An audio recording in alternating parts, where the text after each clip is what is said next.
The Hermit by Tuesday Love Sang Rampa.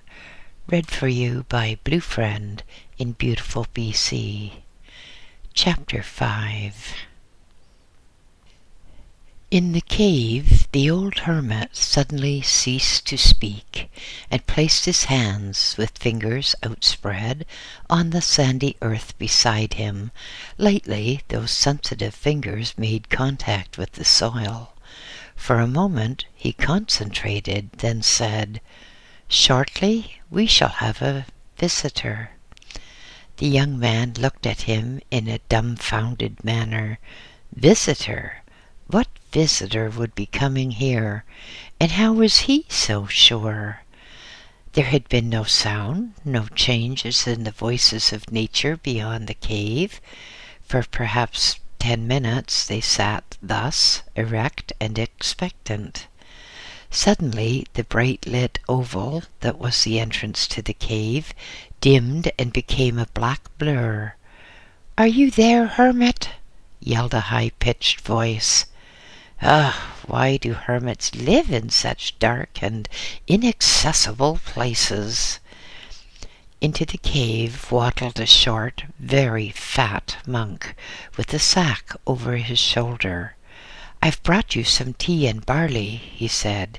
"It was for the hermitage of Far Beyond, but they won't want it any more, and I'm not carrying this lot back." With a gasp of satisfaction, he swung the sack from his shoulder and let it fall to the ground. Like a tired man, he sank to the ground too, and sat with his back propped up against a wall. "How slovenly," thought the young monk. "Why does he not sit correctly as we do?" Then the answer came to him. The other monk was too fat to sit cross-legged with any degree of comfort. The old hermit spoke mildly. "Well, what news, messenger?" The messenger monk groaned and wheezed. "I wish you'd give me something for this fat," he said. "They tell me at Shakpuri that I have glandular trouble, but they do not give me anything to make it better." His eyes now adjusted to the deep gloom of the cave, after leaving the bright sunlight, glanced around. "Oh, I see you have the young man here," he said. "I heard he was coming to you. How's he making out? As bright as they say?" Without waiting for an answer, he went on. "Rockfall up higher a few days ago. Keeper of the hermitage at Far Beyond got caught by a boulder and fell over the cliff. Vulture stuffing now, eh?" He went off into peals of laughter at the thought. "Hermit in the cave died of thirst," he went on. "There was only the keeper and the perpetual hermit, and he was walled up.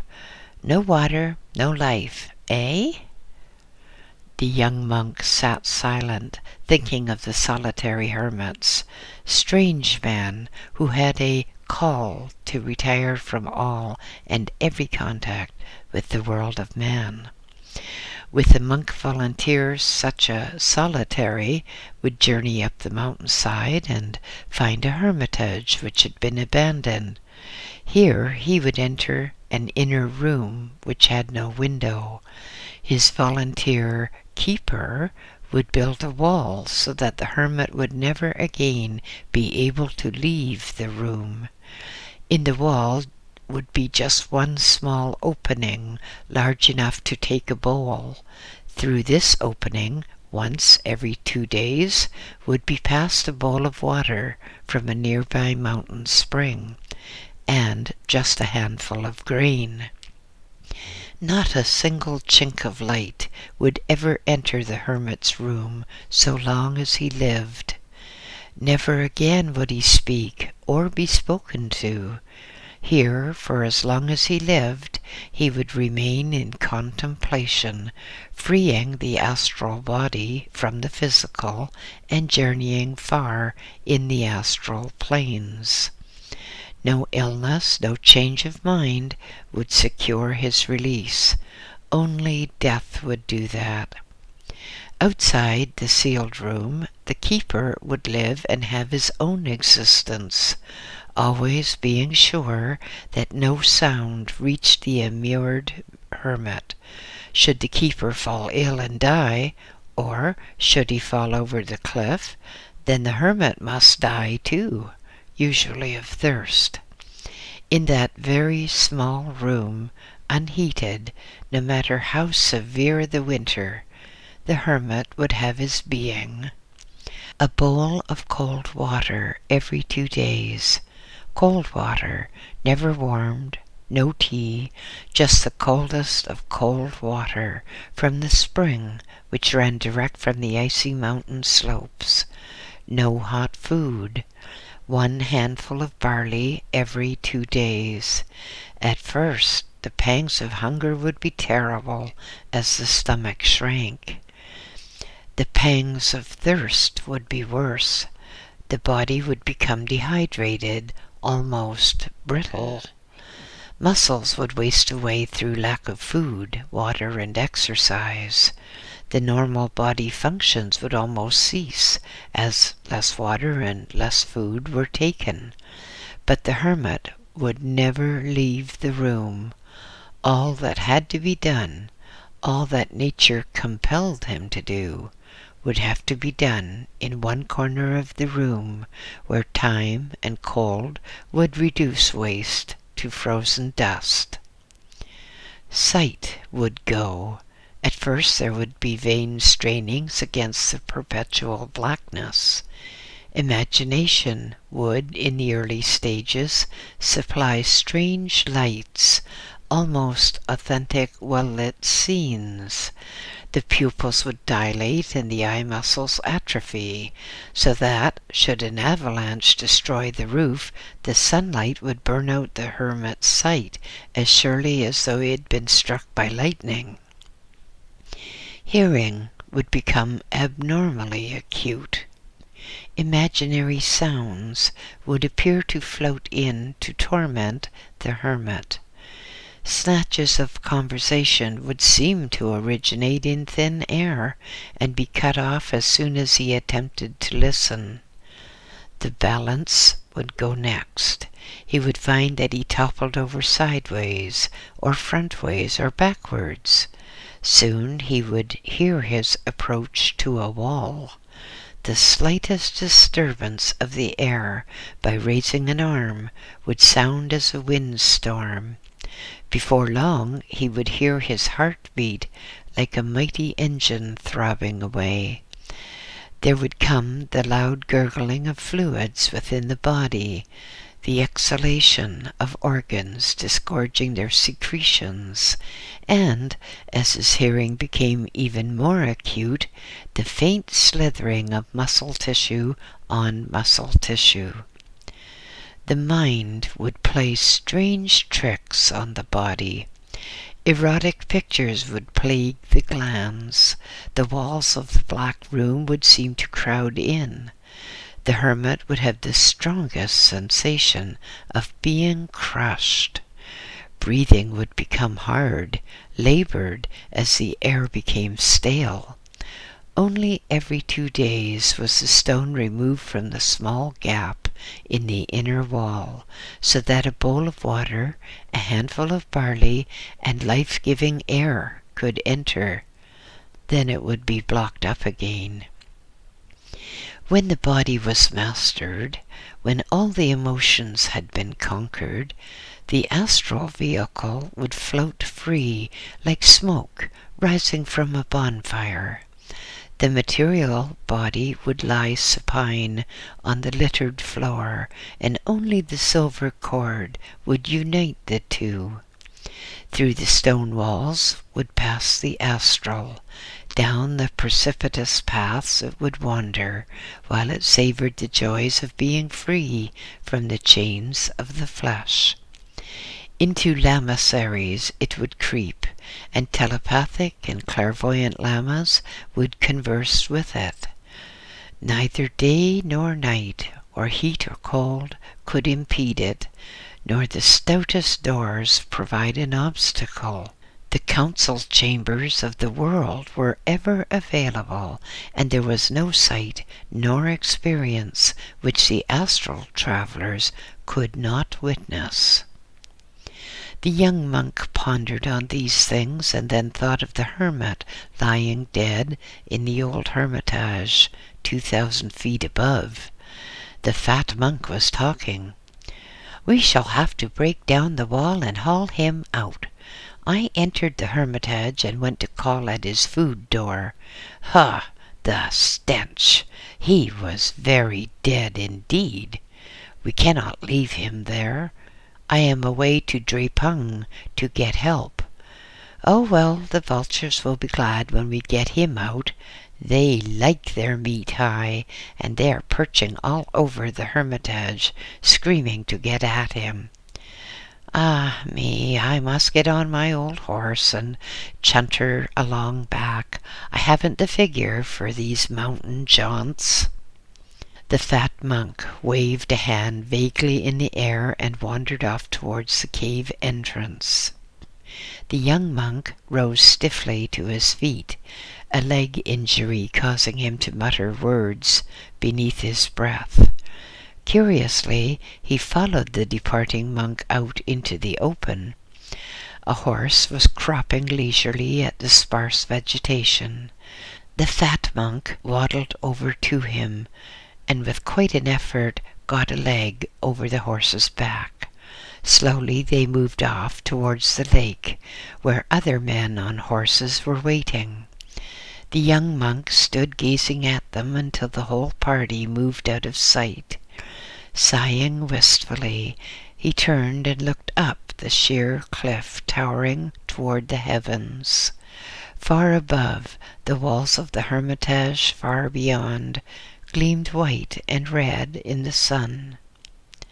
For a whole year, in the days of long ago, a hermit and his helper had labored mightily to build the hermitage from the stones scattered around, levering them into place, cementing stone upon stone, and building an inner room so that no light at all could ever enter the inmost space.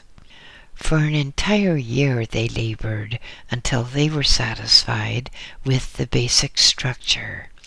Then came the making of lime wash from local stones and applying it in a dazzling white coat.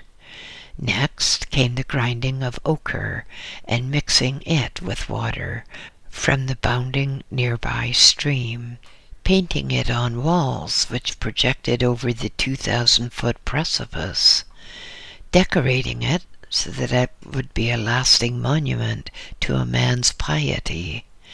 And all the time the hermit and his helper exchanged not a word. There came the day when the new hermitage was finished and consecrated.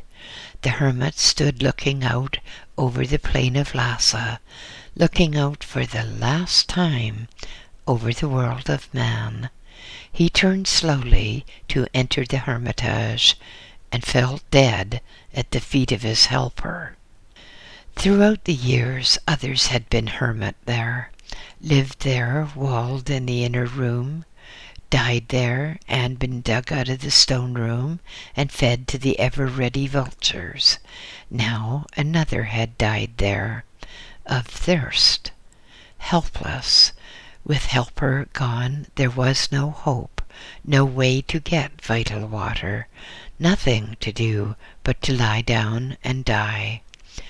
The young monk turned his gaze down from the hermitage, following the path made by the mountain rockfall. Bright grazes down the mountainside, a scar scraped right through the lichen, and small scrub and gouged into the rock itself. Down where the mountain flank met the ground, there was a pile of rocks. Beneath the rocks, a body. Thoughtfully, the young man entered the cave, picked up the can, and strode off down to the lake to get fresh water. With the can freshly scoured and filled with water, he was ready for another task. Peering around, he frowned with dismay. There were no fallen branches in sight, no more easy-to-reach twigs.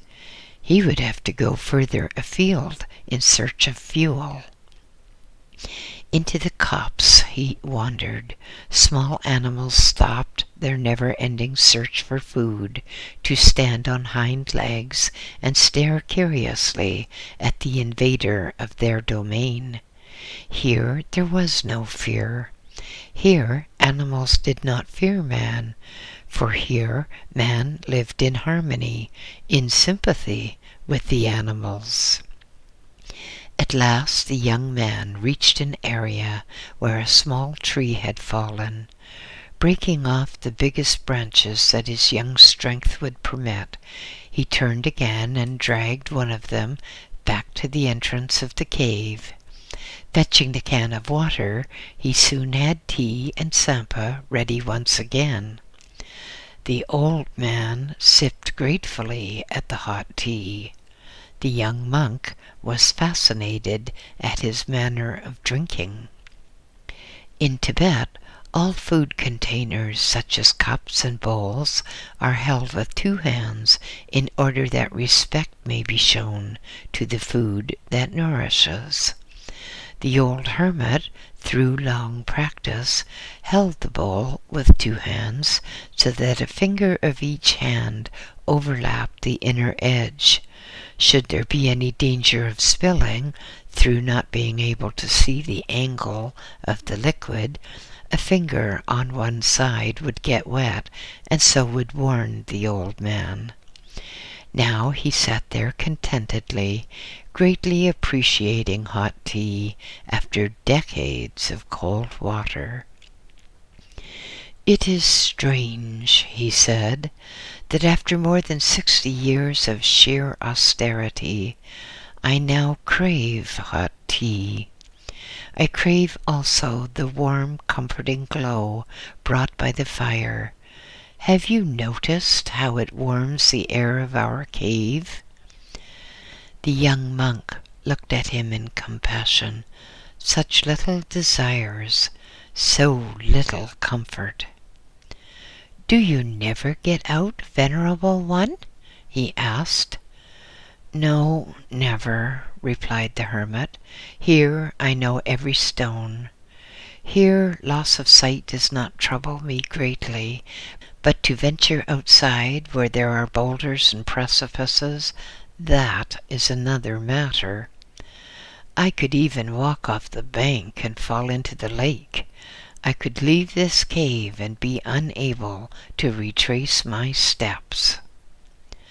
"Venerable one," said the young monk diffidently, "how did you get to this remote, inaccessible cave? Did you find it by chance?" "No, I did not," answered the old man. "When the men from another world finished with me, they brought me here. They made this cave specially for me." He sat back with a satisfied smile, well knowing what an effect that would have on his listener.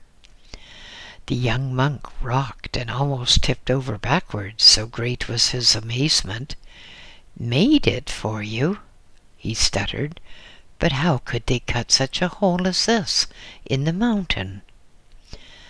The old man chuckled with glee. "2 men brought me here," he said. "They brought me on a platform that flew through the air even as the birds fly. It was noiseless, more noiseless than the birds, because they creak. I can hear their pinions squeak as they beat the air. I can hear their feathers as the wind rustles through. This thing in which I came was as silent as a shadow. It rose in the air without effort. There was no draft, no sensation of speed. The 2 men made it alight here." "But why here, venerable one?" queried the young monk. "Why," responded the old man, "why? Well, think of the advantages. It's a few hundred yards off the trade route, and so traders come to me for advice or blessings, and they pay me by providing barley. It is near the trails leading to 2 small lamasseries and 7 hermitages. I need not starve here. I get news. Lamas call upon me, they know my mission, and they know yours." "But, sir," persisted the young monk, "surely it made an awful commotion when passers-by found a deep cave here where none had been before."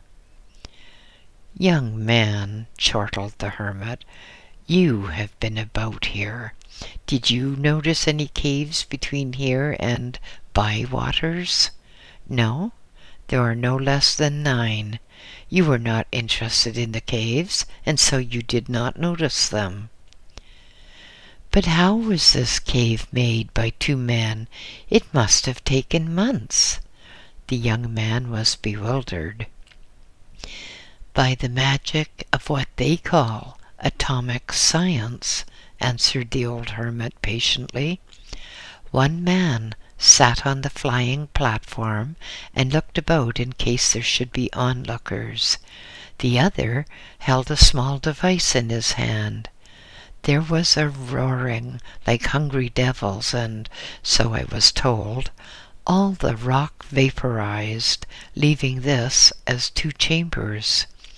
In my inner chamber there was a very small trickle of water, which fills my bowl twice a day, ample for my requirements, and it was so arranged as I could not visit the lake for water.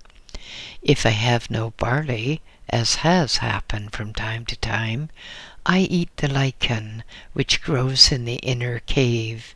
It's not pleasant, but it sustains life until I again have barley." The young monk rose to his feet and walked to the cave wall nearest the light of day. Yes, the rock did look peculiar, akin to the tunnels of extinct volcanoes he had seen in the Changtang highlands. The rock looked as though it had been melted, dripped and cooled into a hard glass surface without roughness or projections. The surface seemed transparent, and through its clarity could be seen the striations of the natural rock, with here and there gleaming veins of gold. At one point, he saw, the gold had melted and had started to flow down the wall as a thick syrup. Then it had cooled and had been covered by the glass formed when the silicon dioxide layer had failed to crystallize during that cooling. So the cave had natural glass walls. But there were household duties to be done.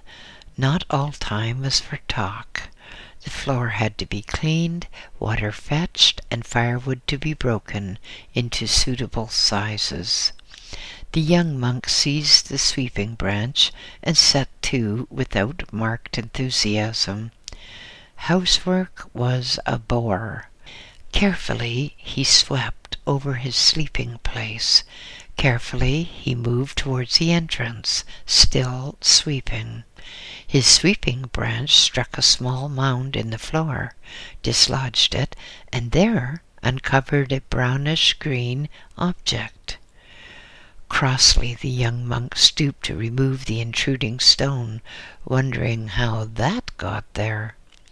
He grasped the object and jumped back with an exclamation.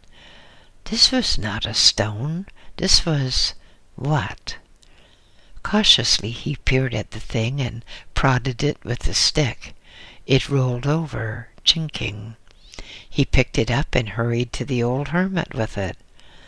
"Venerable one," he called, "I have discovered a strange object beneath where the convict laid." The old man stumbled out from his inner chamber. "Describe it to me," he commanded. "Well," said the young monk, "it appears to be a bag as large as my 2 fists clenched. It is of leather or some kind of animal skin." He fumbled at it. "And there is a string around its neck. I will get a sharp stone." He hurried out of the cave and picked up a sharp-edged flint. Returning, he sawed at the thing around the neck of the bag. "Very tough," he commented. "The whole thing is slimy with damp and is covered with mildew. Still, I've got it." Carefully he opened the bag and tumbled the contents of the skirt on his robe. "Gold coins," he said. "I've never seen money before, only pictures of it. Shiny bits of colored glass. Wonder what they're for. And here are 5 gold rings with bits of glass stuck in them." "Let me feel them," ordered the hermit. The young monk lifted his robe and guided his superior's hand to the little pile. "Diamonds," said the hermit. "Rubies, I can tell by the vibration. And—" The old man fell silent as he slowly fingered the stones, the rings, and the coins. At last he drew a deep breath and remarked, "Our convict must have stolen these things. I feel that they are Indian coins. I feel evil in them. They're worth a very great sum of money."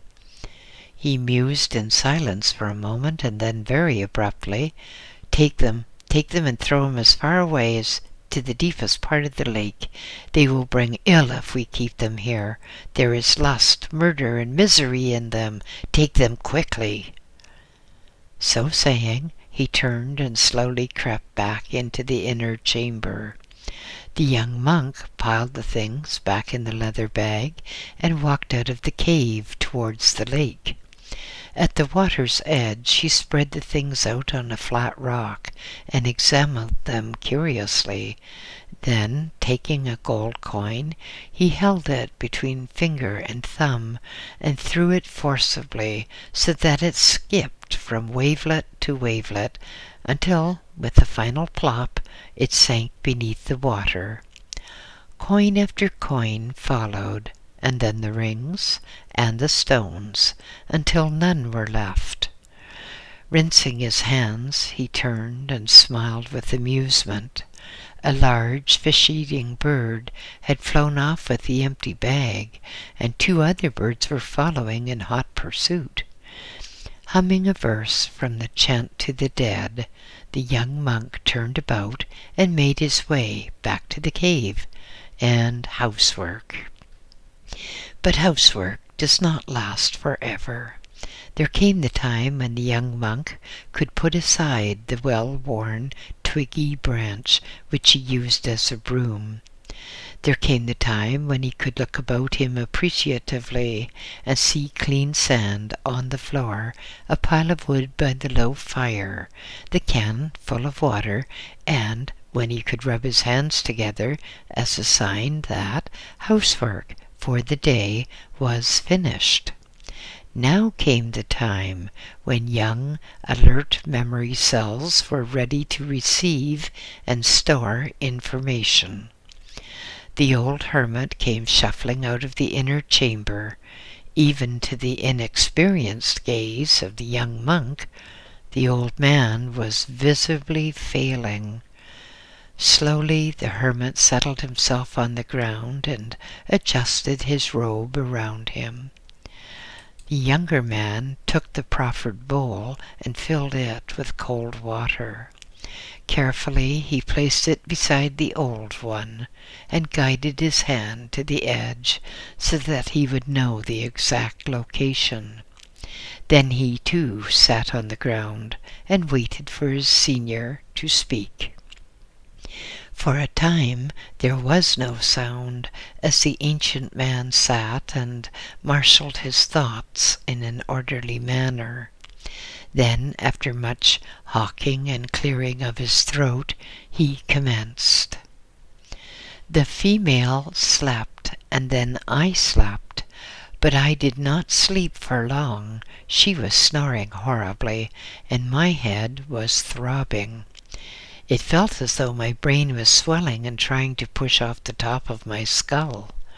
There came a pounding in the blood vessels of my neck, and I felt upon the verge of collapse. There came a change in the tempo of snores, the sound of a foot shuffling, and abruptly, with a remarkable exclamation, the female leaped to her feet and rushed to my side. There came the sound of tinkles and clinks and a different rhythm in the rushing of the fluids circling within me. In a moment or two the pulsing in my brain ceased, the pressure in my neck ended, and the cut bone edges jarred and thrummed no longer. The female bustled about, moving things, making glass clinks against glass and metal against metal. I heard her creak as she bent to pick up the fallen book. Some article of furniture squealed as it was pushed along the floor to a new position. Then she moved to the wall, and I heard the slither and slight clang as the door was slid shut behind her.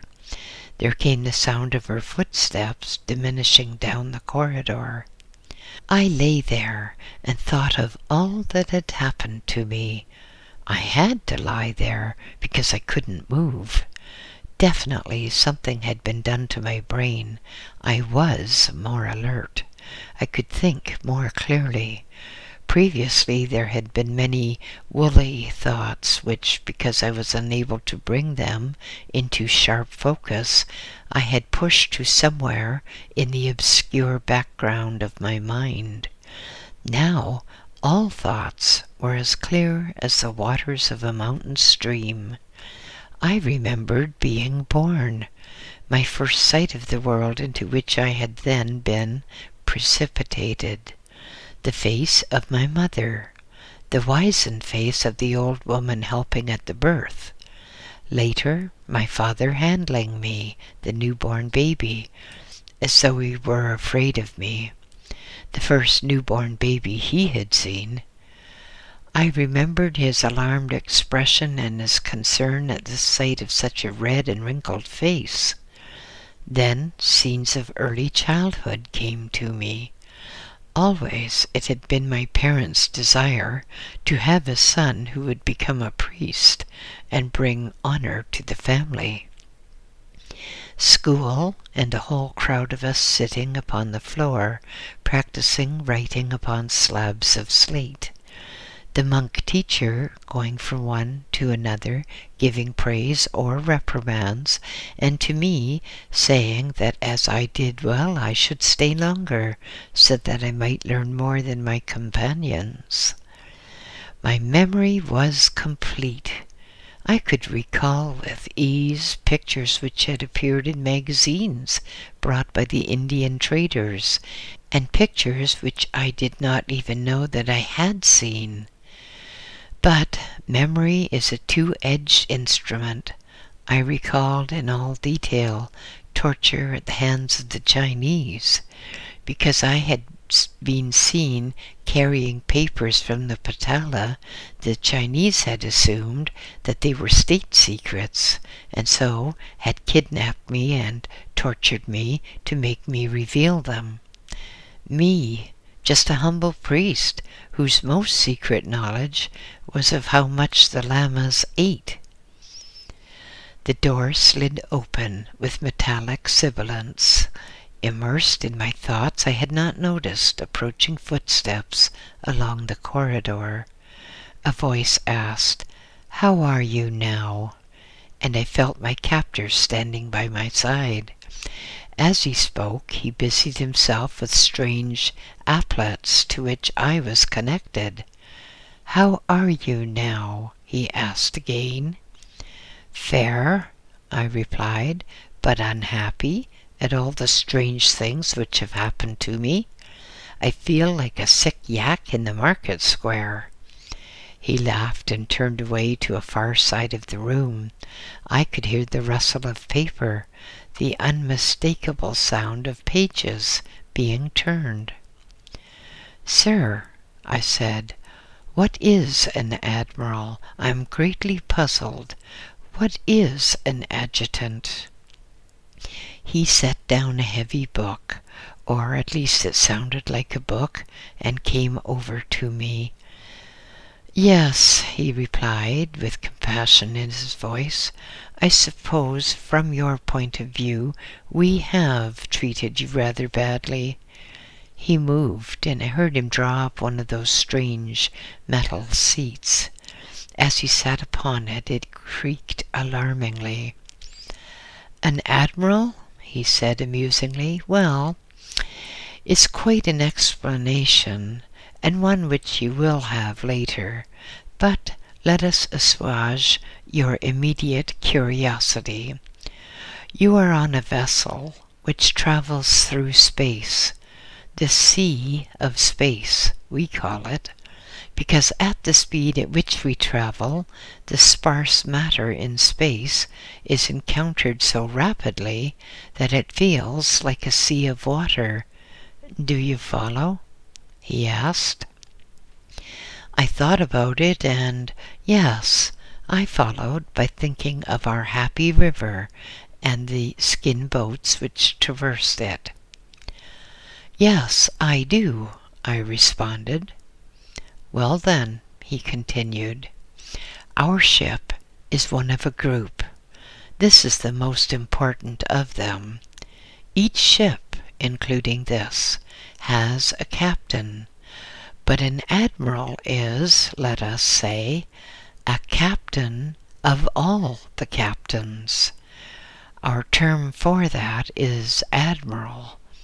Now, in addition to our space sailors, we have soldiers aboard, and it is usual to have a very senior soldier officer to act as an assistant to the admiral. We call such an assistant an adjutant. To refer to it in your own terms, an abbot has a chaplain, one who does all the general work while leaving the great decisions to his senior. That was clear enough for me. I was just pondering the matter when my captor bent lower and whispered, "And please do not refer to me so much as your captor. I am the senior surgeon of this ship. Again, in your own terms of reference, I am akin to the senior medical lama of Shakpuri. You call me doctor, not captor." It really amused me to know that even such great men had their foibles. A man such as he being distressed that an ignorant savage, as he had termed me, called him captor. I resolved to humor him, so I replied meekly, "Yes, doctor." My reward was that of a most gratified look and a pleasant nod of his head. For some time he was intent upon certain instruments which appeared to be connected to my head. Many adjustments were made, fluid flows varied, and strange things which left a tingling to my scalp. After some time he said, "You will rest for 3 days. By that time the bones will have knit and forced healing will be well under way. Then, provided you are as well as we hope, we shall take you back to the council chamber and show you many things. I do not know if the admiral will want to speak to you. If he does, fear not. Just speak to him as you would to me." As an afterthought, he added ruefully, or rather more politely. He gave me a light pat on the shoulder and left the room. I lay there immobile, thinking of my future. Future? What future was there for a blind man? What should I do if I ever left this place alive? Or did I even want to leave alive? Should I have to beg for my living like the beggars who swarmed at the western gate? Most of them were fakes anyway. I wondered where I would live, where I should obtain food. Ours was a hard climate, and there was no place for a man who had no home, nowhere to rest his head. I worried, and exhausted by all the events and worries, I fell into a fitful sleep. From time to time I sensed the sliding door open and the presence of people who came maybe to see that I was yet alive. Clicks and tinkles failed to more than arouse me from the threshold of sleep. There was no way in which I could compute the passage of time. In normal conditions, we used our heartbeats to mark the elapsing of minutes, but this was hours and hours during which I was not conscious. After what seemed to be a long interval, during which I appeared to hover between the world of material and spirit, I was rudely roused to a state of quick awareness. Those fearful females had again descended upon me like vultures upon a corpse. Their giggling chatter offended me. Their lewd liberties with my defenseless body offended me more. Yet I could not speak their language. I could not even move. A marvel it was to me that females such as these, members of the so-called weaker sex, could have such hard hands and harder emotions. I was emaciated, frail, and in remarkably poor condition, yet these females moved me around as callously as though I were a block of stone. Lotions were daubed upon me, foul-smelling unguents were rubbed into my shrinking skin, and tubes were snatched from my nostrils and other locations and were as roughly replaced. I shuddered in spirit, and wondered anew what devilish stroke of fate had decreed that I should endure such humiliations. With the departure of the offensive females, peace came upon me but for a short time. Then the door slid open again, and my captor, no, I must remember to say the doctor, entered and closed the room after him. "Good morning, you're awake, I see," he said pleasantly. "Yes, Sir Doctor," I replied somewhat grumpily. "There is no possibility of sleep when those chattering females descend upon me like a plague." That seemed to amuse him greatly.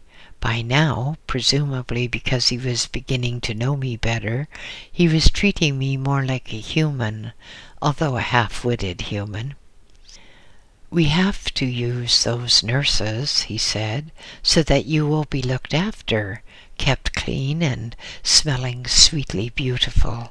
You have been powdered, perfumed, and prepared for another day of rest."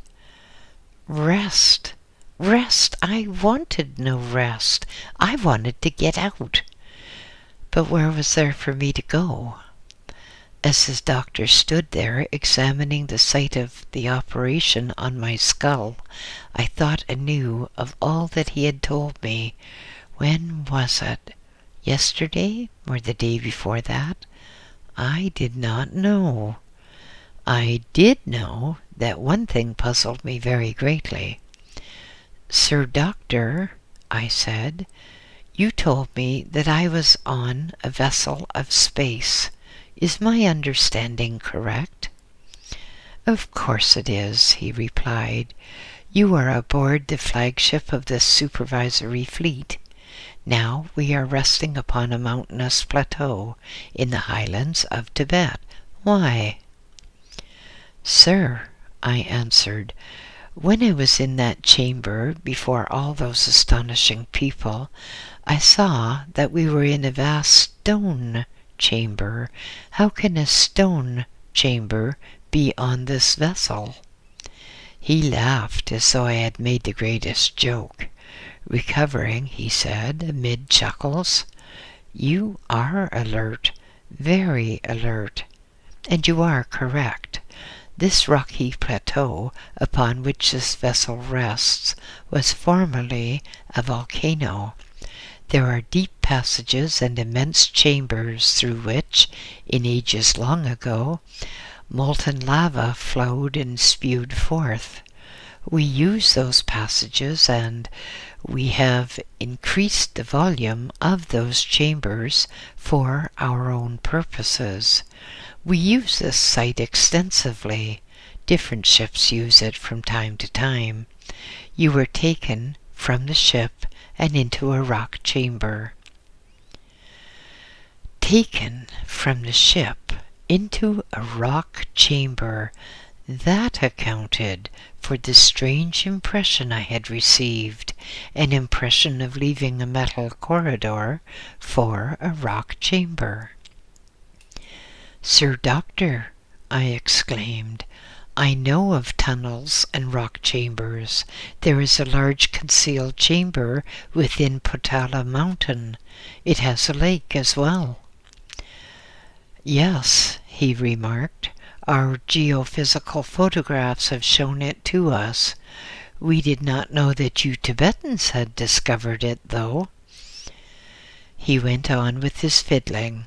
I was very aware that he was making changes to the fluids coursing through the tubes and into my body.